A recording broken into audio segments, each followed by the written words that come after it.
Bonjour à tous, c'est lundi, au programme de la F1 du rallye, mais aussi tout le programme Peugeot du salon de Francfort avec la première vidéo de la 308, ainsi que les 3008 et 5008 restylés.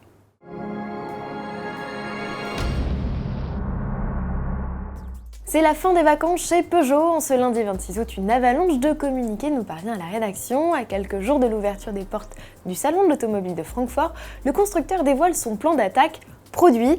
La Peugeot 308 dont vous découvrez le premier clip vidéo officiel sera incontestablement la star du stand de près de 3000 m². La compacte future rivale des Renault Mégane et Volkswagen Golf prendra place au centre de l'espace. La Peugeot 308, assemblée dans l'usine de Sochaux et récemment auréolée du label Origine France Garantie, sera commercialisée dès le mois de septembre.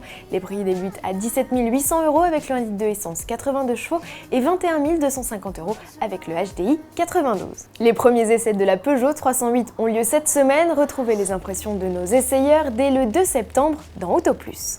Et comme une nouveauté n'arrive jamais seule, Peugeot profite pour amener dans ses bagages un concept sportif dérivé de la 308, la R-Concept. Elle pique au RCZ-R, coupé le plus puissant de la marque, son 4 cylindres essence de 270 chevaux.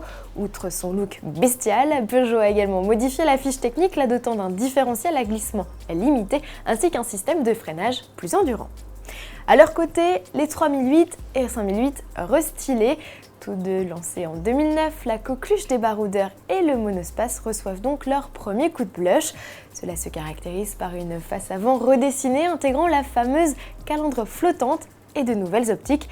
Remarquez à l'arrière du Peugeot 3008, les blocs intègrent les 3 griffes signature lumineuse inaugurées sur la 508.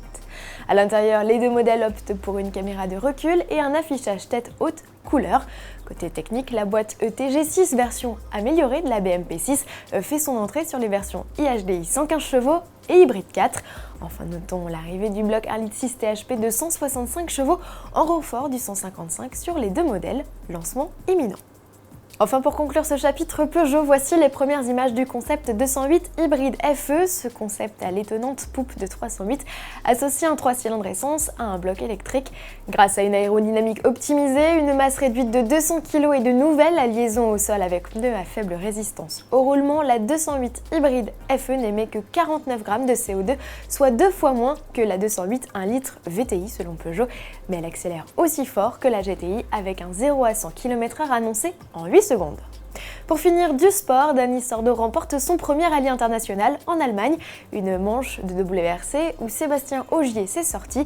Le Français reste toutefois leader du championnat et pourrait bien remporter le titre dès la prochaine manche en Australie. En Formule 1, c'est Sébastien Vettel qui s'impose en Belgique devant Fernando Alonso. L'Espagnol qui s'est prêté en marge du Grand Prix à une opération de promotion rétro de son sponsor le pétrolier Shell. Opération au cours de laquelle fut projetée les images du Grand Prix de 1955 que vous découvriez dès vendredi dans notre journal. À demain.